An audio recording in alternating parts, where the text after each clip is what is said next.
Welcome to Sticky Stories That Stick. I'm your host, Amelia Forzak. If you're interested in storytelling or you just want to hear some good stories, you're in the right spot.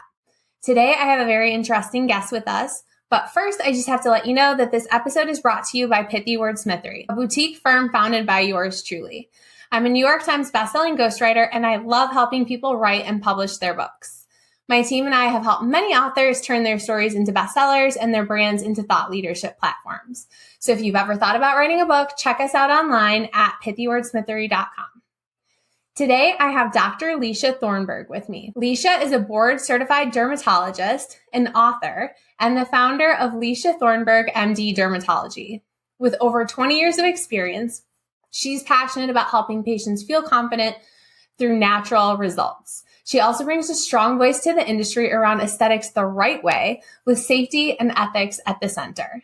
Lycia, thank you so much for joining us. Thank you for having me. I feel like we should just cut right to the chase and say, my face looks so much better after having met you. You've always been beautiful, but it was fun helping you on your laser journey. You hadn't had any really, right? Yeah, it's funny. We didn't even really do it. I feel like I'm just using better products.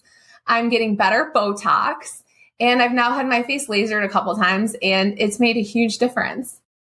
100%. And I think using the right products and protecting your skin first from the sun every day, that's such an easy thing for people to do, and they forget to do that, is a game changer. Yeah, you have so many good tips, and I want to dive into all of that. Tell us a little bit about what you do. I know you have some exciting big news about your recent opening. So I've been a board certified dermatologist for a couple decades here in the beautiful Black Hills of South Dakota. And my practice that I was a part of was acquired by a large hospital system. So I decided to pivot and really make a bold choice and start my own practice by myself. This has been my first full week that I've been open. I've seen my longtime patients that are coming through the door, but in a new space that I'm so proud of. And it's just been a really magical week where this has been everything I've ever dreamed of. What if I could control the entire experience from start to finish that a patient has when they come to see me? The phone calls, the lobby, everything. I think I've created a beautiful space and I'm really proud of it. I love that. I want to see it. I'm picturing you in the old space where you were one of many doctors, and it felt like a doctor's office, right? You go in and you do the thing. What does it feel like now? So now you walk into a building that I bought, and it used to be a bank. When I first bought it, I thought, okay, I could live with green marble. They had these walls that were green marble all when you walked in, and these teller booths and very 1990s bank feel. And then I woke up middle of the night and I was like, nope, I can't live with green marble and green wallpaper. And so we gutted everything down to the exterior walls.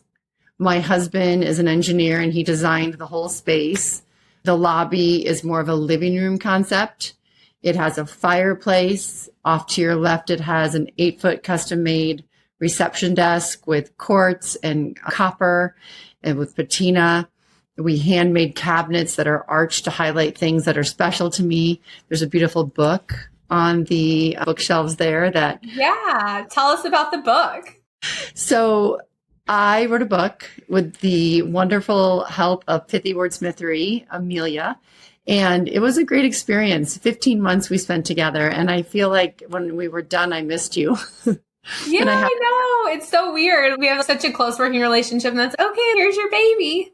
Yeah. And it's almost like therapy when you write a book, right? You think you want to do this and you start doing it. To me, it was more work than I ever could imagine, but more rewarding than I ever could have imagined. And so I'm really proud of it. And I feel like it was worth everything I did to be a part of it. And Amelia, the silliest things would stress me out, like making endnotes. Like, why was that stressful? I don't know. It's been a long time since I've done an endnote. I've been a doctor, right? I'm not doing writing. But the things that I make fun of, those kinds of stressors, but the things that really made me grow were like, Lycia, you have to contact these sources. And I'm like, what do you mean? And you're like, you have to call experts and have conversations. And I'm like, what if they say no? And you're like, then they said no, you'll call someone else. You know, it's funny. That's the part everyone hates. Every author I work with, that's the part that most people dread, if not just because it's time consuming and they have to deal with the logistics of reaching out to people, but it's uncomfortable. to contact people you don't know and say, hey, I'm writing a book. You're an expert. I respect you. I'd love to chat with you because it makes you vulnerable. But when you did that, what did you find?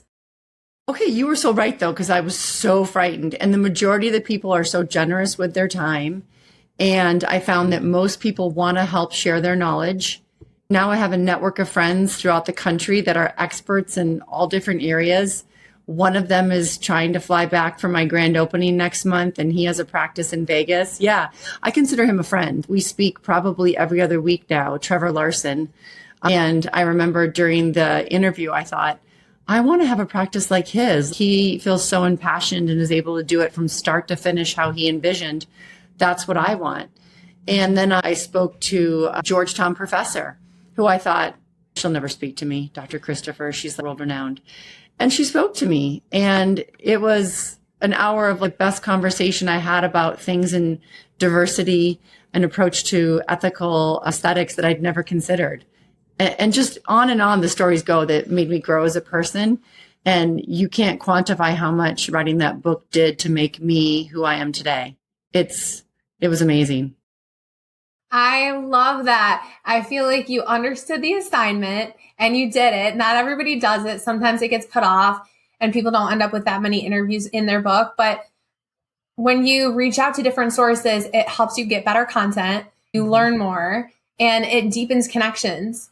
And so when your book launches, you have this whole network of supporters and you're saying great things about them in the book. It's a very productive exercise for the book writing process and enjoyable if you can actually lean in and do it. And so I'm so glad you actually got to do that. But you're giving me too much credit because I tried to put it off and you didn't allow that. You have a way where you're not mean. You take no prisoners. You're like, nope, you have this assignment. We're going to circle back. And so I was like, oh my gosh. And so you really forced me to do it because I tried to wiggle out of it time and time again. And it's your coaching. You have the right touch about getting people to do that and believe in themselves. There's another plastic surgeon that I got to speak to who's in Utah. And I feel like he's a friend now. And in fact, he is. I've referred so many patients to him. He's taken such good care of them because we met through the book interview process. On and on the stories go about people I connected with that now are part of my everyday life. So that was you, because I tried to get out of it. And usually in my day, people do what I want, right? I'm in charge. And you were like, no, you're going to get your interview. That's so funny because it's going to help you. I know. I feel like I don't want to be like bossy, but I'm like, no, you should do this. Okay. So you got all these great stories for the book. I know you were also doing a ton of research. You're an academic. You really love the researching. Tell me about what that was like. I started flying to these conferences to learn everything to the 10th degree. And you were kind of like, what? I flew to 8 places. Do you remember all these conferences? And I met with the chief scientists from all these different companies. And I pulled research papers and had all these meetings. And it was so exciting because I was able to meet with the chief scientific officer from Allergan Aesthetics, which is the largest aesthetic company in the world. And I was able to... That's the maker of Botox for everyone who doesn't know that. The Botox, Juvederm, all the things that we love every day.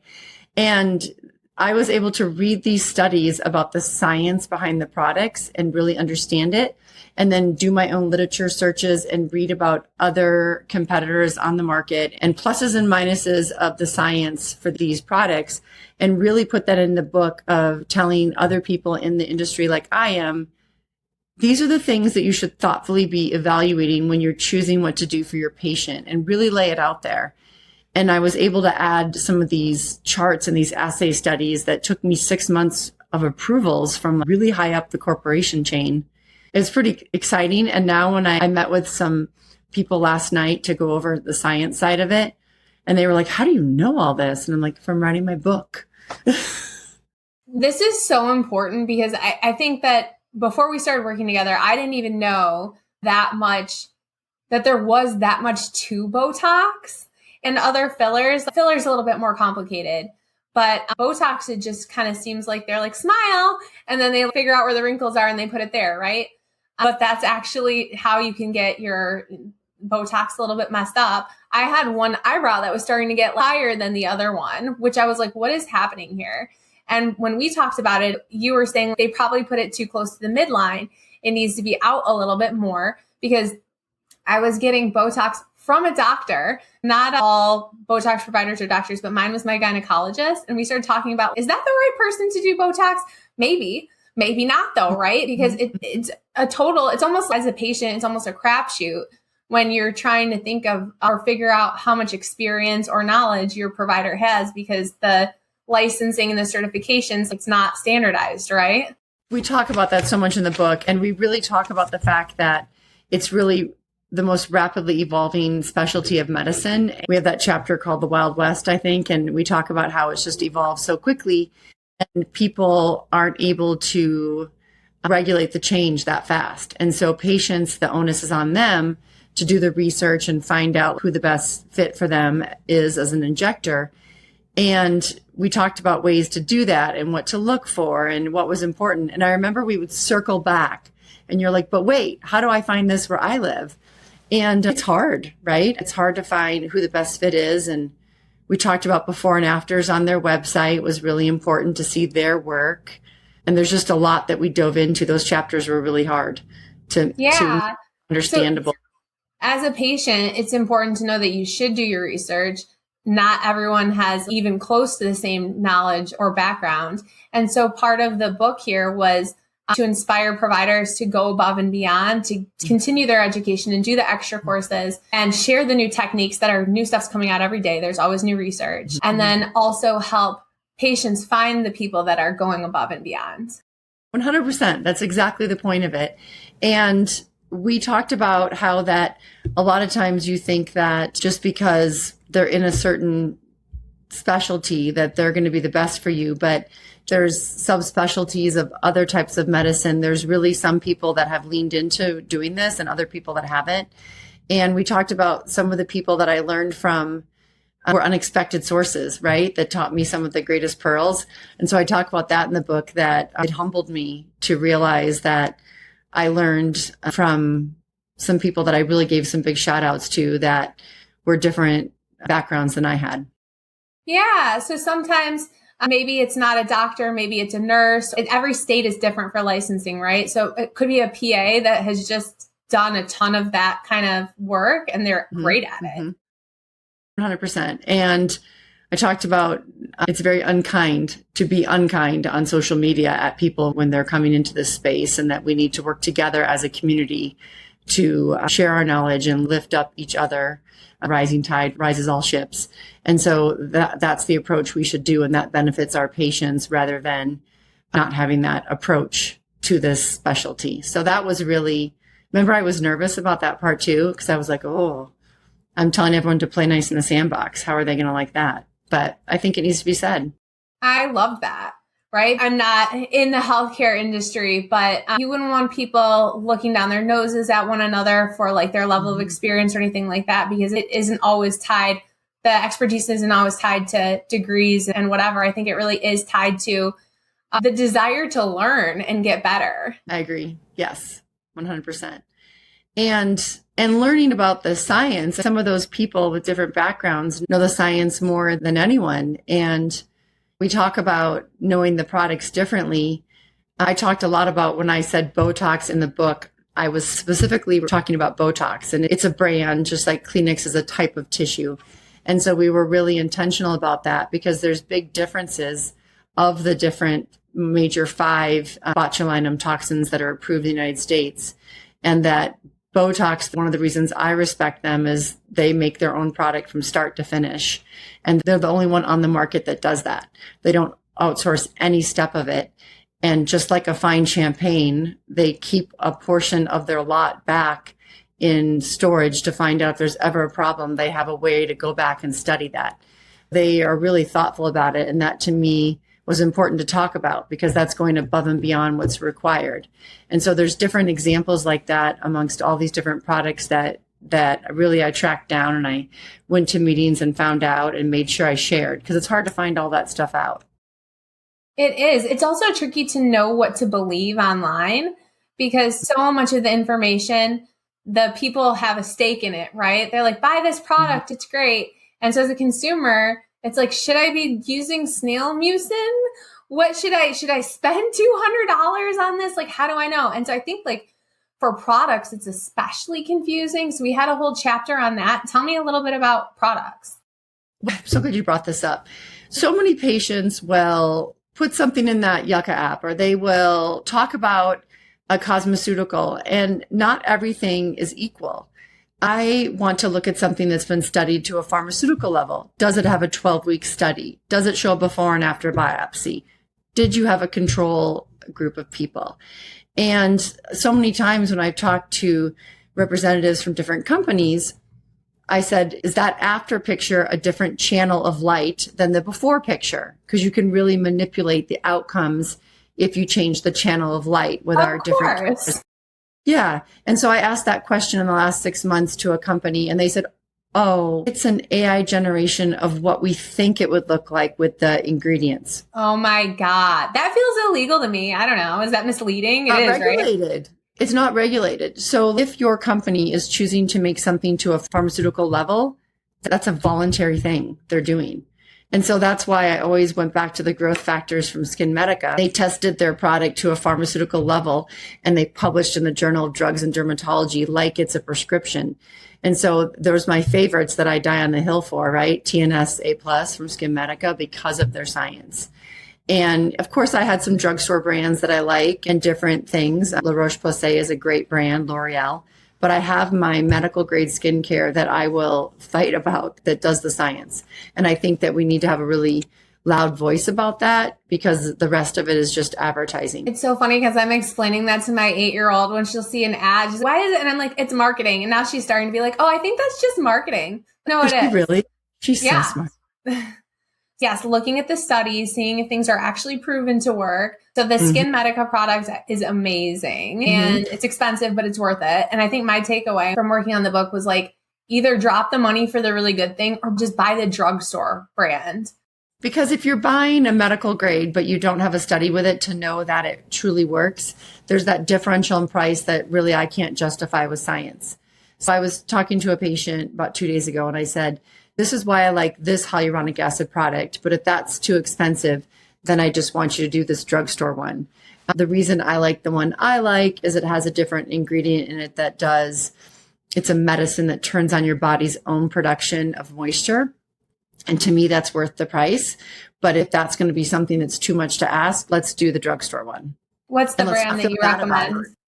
What's that? What's the brand you recommend that turns on your body's own ability? That's that hyaluronic acid from SkinMedica that I love. It's that HA5. And I did have companies for some of the things, but that one has that patented Vitasense that turns on your body's own machinery. That's revolutionary. So I love that one. I use that. And then now I'm using the La Roche hyaluronic acid. $40, $35, $40. That stuff's great. And it does hold 1,500 times its weight in water. That La Roche one does. I just talked to their reps and I said, I do love your hyaluronic acid product. For that price point for my patients, that's what they need. It's a wonderful product. Tell me more secrets. What are the things that people need to know? So lasering. Let's talk about lasering, because when I did that as part of the research process, I really began with having no idea what you were talking about. When you were like, you should get your face lasered. And I'm like, that sounds scary. Is it going to hurt? Laser is such a generic term. Light, amplified, stimulated emission of radiation. That's just what it stands for. And so if you have a laser that targets water, it's a cutting device. So people think of surgery on their eyes. And then if you have a laser that does color, it's probably in the visible light spectrum, like the hair lasers and the broadband lasers or IPL. And then if you have a laser that resurfaces your face, that is probably a higher wavelength again. And so there's such variability and there's such change in science. They're so rapidly evolving that even since the time I wrote the book, when I flew to that meeting, I flew to another one last fall, and there's a new machine they launched again, Amelia. So they launched a machine that combined the wavelength 1927 with the two other wavelengths, 1470 and 2940. So they had 3 really amazing wavelengths in one handpiece, and it's revolutionary. It's been out 6 months and it's taken over the market. I bought one. You had all the lasers at one point. Yeah. I bought one that does 12 different things. So I'm so excited. And I got lasered last week, and the new one, I upgraded to having this cooling spray on the handpiece. Oh, so that when And it has a smoke evacuator on the handpiece. It's a game changer. So as you're treating the patient's face, think about all that heat, and it could be uncomfortable. When you're spraying the cold spray on their face as you're taking away the smoke, you don't have that sensory overload of, oh, it's smoky. Is that my skin burning? And that's just scary, right? But it's all integrated into the handpiece. So I think I've played with my laser every day since we've gotten it. Lasered all my staff for the most part. And now I've been doing lasers everyone. I love it. It's like the little treat. We'll do lasering. It's quick and it really works. So for anybody who doesn't know what lasering is, it's an all natural thing. I think that's a thing that sometimes people are concerned. They're like, oh, I don't want to get anything permanent done to my face or any kind of like lasering just tightens the skin. So if you are getting Botox, which freezes the muscles, it doesn't do anything for your skin envelope is always slightly expanding, right? And so what do you do to tighten it up? You get it lasered. Did I explain that right? It's been a while since we did the research. I'm like, there she is. Yeah, so much. So it's true. And the one I was just talking about, it had FDA approval that it treats precancers while it's lasering you. So it's so natural. And in the past, when I would have had a laser, I would swell up for days. And now because of the cooling mechanism on the laser handle and some exosomes that I put on my face afterwards, as well as a special hydrating mask, I got lasered on Thursday at a really high setting compared to anything I've ever had. I had a halo tribrid, and by Friday night was hosting a pizza making party for my staff at my house. And so I looked like I had been outside maybe in the sun, which we all know that doesn't happen. Yeah. That's incredible. Yes. I love that the laser actually is healthier because it takes out the sun damage. That was a thing where, so I thought I had freckles. Right? I'm a redhead. I thought I had freckles. And it turns out they were sunspots. So the first time I got lasered, all of my freckles got darker and then they just flaked off like dirt. So weird. Super weird. But I also have skin cancer that runs in my family. And so if I have spots that have been exposed to sun and they're damaged, we're able to do the lasering and just get that removed. And I'm like reverse aging almost with my skin. It's amazing. You're like Benjamin Button. You're going backwards. Okay. Your book launch party, there were so many beautiful people there. And it was like, I feel like that's if you do lasering regularly and you use good products. I was like, oh my God, are these people vampires? I feel like everyone looks so young. It's crazy. It's so true, right? I feel like with Wellness Journey in dermatology, because I see medical patients as well during the day. And then in the afternoon, I do aesthetics. And I wrote this in the book that I felt like my patients who really lean into the aesthetic side, doing lasers, doing medical grade skincare, maybe doing Botox, maybe doing a little bit of some anchoring codes of filler just to keep that lift that we can lose as we get older. Those are my healthiest patients. They're the ones that are working out, they're lifting weights, they're eating healthy. And I feel like it all ties together. And so I feel like the book broke down barriers of maybe judgment of that it was vain or those maybe preconceived notions.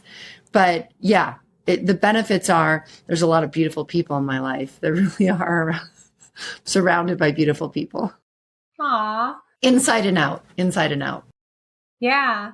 You are surrounded by beautiful. You have a beautiful family. When we came to visit and I brought my daughter, she was playing. That's how I know you're so smart.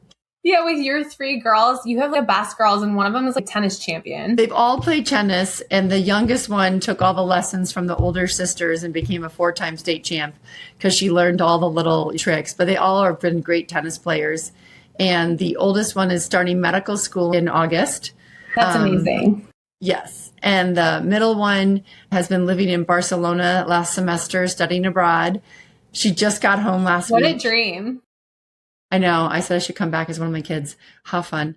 I would check her location and be like, where is she now?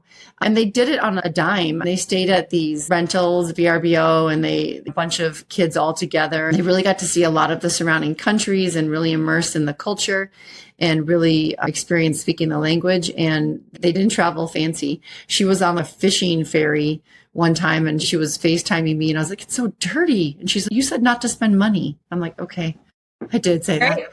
But so she had a great experience this summer. She's going to work for the Attorney General in his office here in South Dakota and learn more if she wants to be a lawyer. That's what she thinks she wants to do. And the youngest one is graduating from high school in 2 weeks. So lots are happening with those girls. Yeah, they're pretty amazing. Wow. It must be such a cool experience for them to see their mom be so successful, and you have the book and now you have your own practice. That's what that must be really cool. This week, they've been saying, "Mom, we're so proud of you. This takes so much courage to go out on your own." We had 50 doctors in the group, and I'm the only one who did a solo venture, and I don't know why that is. Really? Yeah, I think maybe I just had a dream of crafting a really niche sort of vision. But some joined one hospital system, some joined another, but they're all different specialties. So there's really a lot of financial factors with how healthcare is today in America that it makes sense to me why they had to do that with their specialty, because they need to be supported by a hospital system, a lot of them. It's really complicated, healthcare is, and it makes sense. But yeah, we all went different ways. So it's the end of an era, but I'm happy for all of them that they're landing where they need to land. Yeah. So you're now a business owner. So you're doing everything, the whole customer journey from start to finish, thinking about everything, what the office looks like. What's next? Because I know you've also been doing more work speaking on a national level. What else do you have kind of up your sleeve? You're right. I have been teaching nationally and then speaking on stage at conferences and really growing that side of my professional journey. And through that, I put my hat in the ring to have a national flagship here at my practice. And I was pretty scared to. And this is for Allergan, right? For the maker of Botox. Yeah. Because like I said, during the book journey and before that, I dove into the science. And when you win me with science, I'm going to be very loyal. And so I really believe in so many of those products because they do biopsies before and 12 weeks after, and they publish them. And I'm all about that science. And so I put my name in the hat to be a flagship. And this is the first time I've announced it. I signed the contract. I won out of 16 states. Congratulations. That is huge. Yeah, I kind of still can't believe it. So we built the living room lobby all around this experiential lobby that's going to have an island where you can interact with your skin and iPads and how your skin is and what the products have and maybe where you have UV damage. I have a machine that is the newer version of the Vizia that scans your face for sun damage. But they also incorporated the NASA technology of 3D scanning from your top of your face down to your chest, all the way down to your bone. Yeah, it's 3D modeling like you're getting a scan medically, and it's showing where you've lost bone and volume. And we have that we're offering in this experiential living room lobby. And just really a place where you can come and be and discover more about your skin from a science aspect. So this flagship is really special, and I'm excited to show everybody the opening of that in June. That's amazing. What a huge accomplishment. All those things sound so cool. I'm excited. Yeah, I think it's going to be next level. And I'm the first machine of that kind in our state. They're just going into production model this month, and they'll be rolling out in June, this Vizia new machine. And as well as the Skin Medica flagship is this beautiful whole portion of my lobby that you can experience and walk through and try things. So that'll be exciting. I also am continuing with my charity work that I've done over the last 18 years. Yes. Tell us about Made for Shade. Yes. So 18 years ago, I was inspired after reading an article about a national shade organization that gave shade for playgrounds and taught kids about skin cancer. I noticed the grants were only going mostly to southern states. So I thought, what if I do that? I went to my partners at the time, Dr. Finley, Dr. Wittenberg, and Dr. Poling, and I said, what do you think? And they said, yeah, what do you need? I'm like, maybe a little money. So they said, okay. And then I went to my friends and they're like, what do you need? And I'm like, maybe some time. And so between those two collaborations, I started a committee of myself and one of my best friends, Lynn Riddle, whose family owns jewelry stores. And we had food and wine events where we raffled off jewelry. And from that time, it's grown to this huge event, a couple hundred people. It sells out every year. And I have a very diverse community board now of business owners throughout the region. I have a judge on there. I have someone who owns a car dealership. I have someone who works in the construction industry, so can help us put the shade structures together. I have other business owners and volunteers and community activists. And we've paired now with a children's home to benefit children and build them playgrounds at the home where they can live during transitional times in their life. And I'm so proud of it. It's just grown so much bigger than me. It's grown into really being owned by the community. I now have dermatologists from other groups here in town who are on the committee. Yeah, that's amazing. So yeah, we're all the idea behind Made for Shade, there's not a lot of shade on playgrounds, right? There just isn't. Kids are out in the sun. Right. As parents, we try to remember to put sunscreen on our kids every day. We do the best we can. But if you get sunburned as a kid, if you have bad burns, it really increases your chances later in life of getting skin cancer, right? So why don't we just have more shade? Like, so very simple. Don't you feel like that's how it is, though? If it's anything preventative, it's always harder to get it funded. And so, yeah. Some states are good about it. You go to Arizona and there's shade everywhere, and that's probably just the severity of the sun down there. But I think it's really great that we planted trees too. Hundreds of trees we planted, which is amazing. And we've given pop-up tents to all the area high schools and middle schools. And so you'll be at a senior day and you'll see all the kids underneath these tents, and the soccer fields and track. You'll see Made for Shade logo with that school's name on it. That's perfect. Why make these kids bake out in the sun before their track meet? Can you put a tent over them? So smart. Yes. So, and then we give assemblies at the schools and we teach them about it. And we have little wristbands that remind them Made for Shade. So it's been great. And I have to say, when COVID came, we had to cancel it for a year. And I thought, I don't know if I can keep doing this. It's like a wedding every year. It's exhausting. And so when it came back after Made for Shade, that's when I started adding people from the community to help me. And I decided I'm going to do a theme every year. And so I started with a French picnic, and then I went to Napa wine tasting, and then I went to Hawaiian Islands. And then last year we sailed the Greek islands, and this year it's Copacabana. I love that. How fun. So we changed the food, and it's under a big tent now outside because it's gotten too large for the ballroom. And it's really exciting. I feel like that's on brand. And the local hospital systems are sponsoring it. So I'm super grateful. Really collaborative community we have. And so many people have donated. We have so many corporate sponsors. Coca-Cola is providing this really cool cooler this year that people can get their sparkling water and their Coca-Cola products during the event if they don't want wine or beer, which I think is great that we have that option now. We really wanted to make sure we paid attention to that sector of the public. Yeah. So, yeah. Very cool. Is it open to the public? Yes, it's open to the public, and you can get tickets at madeforshadesd.com. And you can buy a table or buy individual. It's free food and wine for the night, beer, and then either a beer mug that is engraved with Made for Shade or a Riedel wine tasting glass. So when is the event?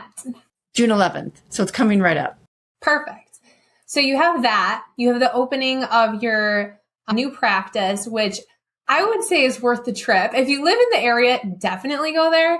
But I would also think it's worth the trip if you want to get really good skincare and get help. I hadn't been to South Dakota before, and I brought Delilah. I brought my daughter out there, and I thought it was like the cutest place for families. There was so much to do. We were there for 3 days, and we had a blast. We went through bear country. We did all the things. I loved it. There is so much to do out here. It's so beautiful. We have Mount Rushmore, Devil's Tower, the Black Hills, hiking trails, bear country.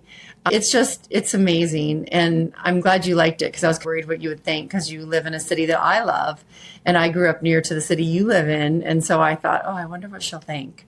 But no, I'm obsessed. I thought it was so cute. I loved it. Okay, good.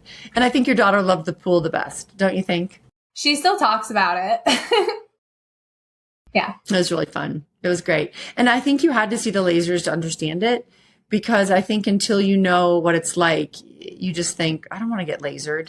And they all think it's going to be like the lasers from the 90s where people's skin is fried off. But literally, it's a week ago I was lasered and I had 3 wavelengths my skin to penetrate and tighten, and my face looks fine. And so it's still remodeling for the next several weeks, but you can't tell. Yeah, no, it looks amazing. The face, the neck, the chest, the hands, right? Yeah. Yes. Big Amazing. game changer. You can often tell a woman's age by her chest or her hands. I just lasered someone today for that reason. She said someone was guessing her age based on her hands, and she was like, get them good. I've never done my hands, but that might be up next. Next time you come out here, we'll do that. Yeah. Tell us the name of your book, and I'll link it in the show notes also. Chasing Beauty. And I really am proud of the cover. Amelia has a great team of people she puts you in contact with. And it was really a creative process to design the cover. I wanted it to be not representing just one woman, but every woman. And I also wanted it to be not one ethnicity, as an homage to Dr. Emerald Christopher at Georgetown, who really talked about that. And that's really interesting. In the book, you can read more about. So the eyes are covered with the words, and that was her designer who took my need for that into a real picture. So it's so beautiful. And then it's supposed to show you that when your inside doesn't match your outside, it can be painful. So her designer actually chiseled into the sculpture of the person's face for the book cover, and he blew it out of the water. We were just all, wow. I love it. I love this sculpture with the little bit of chiseling and the message, because I think that from the beginning of the book, we were trying to talk about, why does this matter? Sometimes people think it's like a vain thing. One reason it matters is you've caught a ton of skin cancer. So when people come in for aesthetic things, how many skin cancers have you've saved lives by people seeking Botox? So that's a big thing. And then if you feel like your insides don't match your outsides, that can create a lot of mental distress for people. And we're at a point in time where we're taking that seriously. We're starting to take mental health more seriously. And if for whatever reason that's something that's bothering you, more power to you for doing something about it. More power to you. Exactly. That's no one's business but your own. It's your decision. And no one should make you feel one way or the other. They have their own choices to decide. So I think we just kept saying that to each other, Amelia, right? That I felt that way, you felt that way. And we really wanted the book to resonate with that. Yeah. Make sure people are safe. Make sure everything's happening the best it possibly can, and it's making the industry better. I really believe so. And really having that discussion, like, to anybody else in this space, I welcome them who's doing the job that I do. And I want to freely share that information, because I was just talking to my nurse practitioner that I work with today. And she said, you know why I'm so happy that I'm working with you? You're not afraid to share your information with me. You're not guarding it. You're just including me in this and sharing it. And I'm like, that's why I wrote a book. I want to share it with everybody. I don't want to just learn it and keep it to myself. What is the point of that? Yeah, no gatekeeping of good information. That's why you should get the book, because it's got a lot of great stuff in there. So highly recommend. Yes. And I think also I know I keep saying this, but writing a book with Amelia's team, I know I've sent you several people to write a book. And one of them in particular, he's so amazing. He's a judge who has this really great story to tell. And it's like helping people get their stories out about things in their life that they've learned or been a part of is really powerful. And if she needs help from someone, Amelia's not afraid to be like, nope, he's going to help you with the book design, or she's got other people on her team that she's really diverse. So I thought that was great. And Amelia, remember, I thought it was just going to be you. And then suddenly, but wait, there's more. There were all these. Yeah. Yeah, I know. I was like, I should probably tell people more about that from the beginning. Yes, I have a whole team of people. We help from start to finish with any kind of book project. So ghostwriting, book coaching, developmental editing, and then anything a traditional publishing house would provide. We work with traditional publishers. We do book proposals, but we also have copy editors, proofreaders, cover designers, interior layouts. We do audiobooks, all the things. And I think you should talk about that more, because what people don't even realize when they hook up with you is that once you're part of her family, she adds you into this Friday creative writing process where everyone can join the room and work together virtually. And so you're now part of this community once you're part of the Pithy's family. And you have all these other people that are on this journey writing books, and it's diverse people. Whoever thought in med school, when I was writing my research papers and getting criticized on the final edits, that I'd write a book someday, right? And Amelia has a team of copy editors. That's painful, but they're really good, and you get through it. Everyone needs an editor. You did great. You did great. Yeah. And I think that you have a community that you don't talk about that enough, that you get to be part of the community once you're in. It feels really good. It is nice too, when you're writing a book, to meet other people who are along the same journey as you and just talk shop and see what's on people's minds. And when your book comes out, you have a support network of people who want to post about it on social and that kind of thing. And the cherry blossoms, I have a whole wall now, Amelia, because of the book that I had custom done with cherry blossoms in my learning lounge for my patients. And it's cherry blossoms everywhere because we were so inspired during the process. I had been to DC visiting my daughter at college, and I just love the cherry blossoms, and they fit on the cover so perfectly, didn't they? Yeah. So you have a whole brand where the cover of the book matches your brand for your business, and it's something that personally inspires you. Brand colors, that's the color palette that looks good on you. You look good in those colors, the shirts and the dresses. It all goes together. It's great. And that's something I don't think people know, that she didn't try to sell me, but I said, what else do you have behind your curtain there, Amelia? And she's like, geez, okay, Lycia, I guess you could do your colors. And so I did my colors, and I'm so glad I did. Now I've been on TV for the last several years. And since I worked with Amelia, I started wearing the colors. I don't have it on today, Amelia. I should have. I started wearing the colors on TV that highlight me and work good for me, and then tying with my brand. And her team helped me to do that. But that was just voluntary, that I wanted that. So that is a really cool thing that you do. That's so fun, because I feel like a lot of people, when they're thinking about their brand, they think about their favorite colors. You can also think about what color looks really good on you, because you're probably going to wear that a lot. So having that be a brand color is a fun way to do that. It was brilliant. I love it. Taught me a lot. I loved working with you. I love everything you're doing. I'm so excited that you have your own practice, because I know that's something you've been wanting for a while. So it's been really cool to just see from the beginning of the book writing process to where you are now, and how much success you've had, and just how many things have changed. So it's been very cool to be a part of that journey. And I launched my new cosmetic side, Amelia. Did I tell you that? No. So for the side, when you walk in the lobby, to the right is my cosmetic side of my practice, and to the left are my medical rooms. And so if you go to the right, we have that branded as Captured Beauty. That's awesome. To the book of Chasing Beauty. So it's great. Yeah. You're doing everything. It's crazy. I can hardly keep up. I'm so happy for you. Thank you. And I think back to how I had these dreams, but I thought I would have to have two versions of myself to ever go after it, because I was so afraid. And I think it was a gentle push, and the push in the right way I needed, being supported. And how funny that we didn't talk about how I found you. Oh yeah, this is so random. So random. So I'm flying and speaking for a company, flying around the country to speak. And I had an economy ticket, but I got a last minute upgrade. And I was like, yeah, I get to sit up front. And so I go sit up front, and I'm next to this gentleman who has these really funky glasses on, and he seems super friendly. So we just started talking, and it turns out he's an author. And I'm listening, and he talks about positive company culture and building the kind of place that you want to be in, which, by the way, Chris, I have used that for my new clinic. Thank you very much. Anyway, so his name is Chris Dyer. And as the plane was landing, I said kind of quietly, I want to write a book someday. And he goes, why don't you? And I'm like, I don't know where to start. And he goes, here's some names.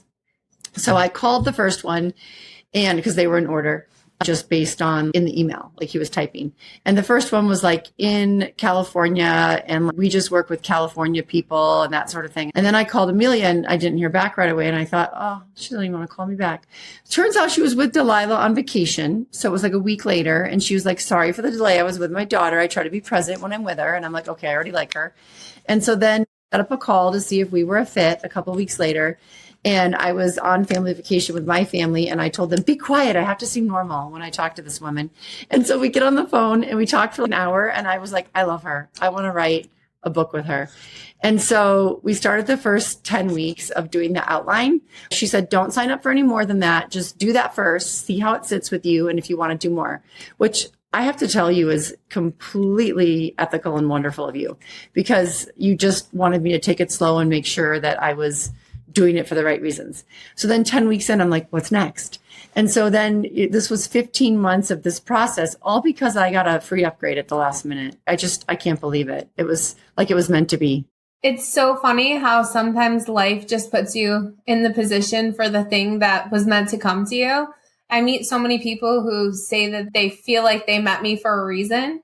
Because you don't meet a lot of ghostwriters or whatever. So it's, oh, wait, I do want to write a book. But yeah, that's so funny. And Chris Dyer just actually, I have his book right here. That's so random. He just published his third book. It came out a month ago. And he wrote this book in a month and a half or something, something absolutely insane. He used a very good AI prompting. And I think he just stopped everything else and just worked on it. But Chris and I are thinking about partnering on a couple things, but yeah, he's a great guy, great author. So I'm so glad you guys sat next to each other on that flight. And he's a very inspirational speaker, and he can come in and fix company culture. You can hire him to do that at your companies. I bought the book for my team and I to read. He's a great guy. And I just think if you keep yourself open to those moments where you, oh my gosh, moments matter, like his book. That's funny. Yes.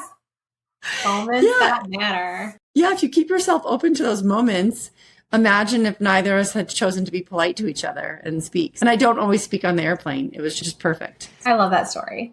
Thank you so much for being on my podcast. This has been amazing. It's been fun. It's so fun to see you. I love when I get to see you.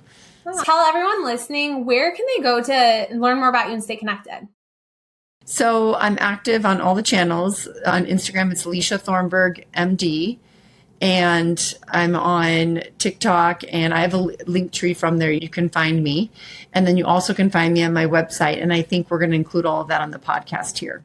We will. Absolutely. Thank you. Thanks for everything you've done. Yeah. So for everyone listening, I'm Amelia Forzak with Pithy Wordsmithery. You can find us pretty much everywhere online. We'll include the links here. And to quote Toni Morrison, if there's a book you've been wanting to read, but it hasn't been written yet, you must write it.